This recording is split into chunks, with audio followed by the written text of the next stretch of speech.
C'est le grand absent des étals au marché ou dans les grandes surfaces.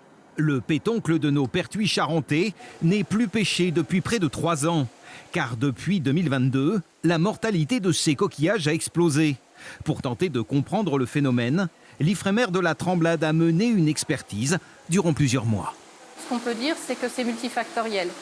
Ça peut être à la fois effectivement les régimes des vents, donc les vents qui ont changé, la salinité de l'eau qui augmente, le phytoplancton qui est impacté par ces changements de température de l'eau et de salinité, et aussi le coquillage en lui-même qui peut être fragile.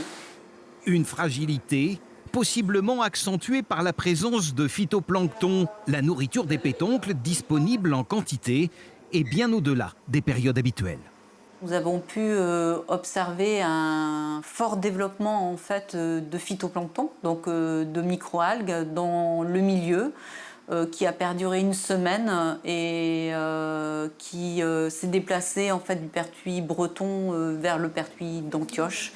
D'autres éléments interrogent les équipes de l'Ifremer, comme ces taches par exemple détectées au microscope électronique. Ce sont des bactéries.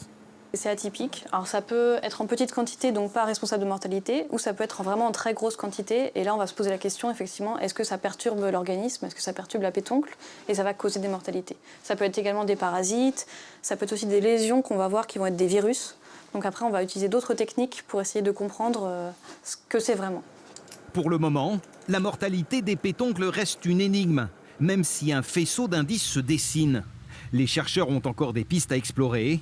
La pêche dans les pertuis charentais, elle, n'a toujours pas repris.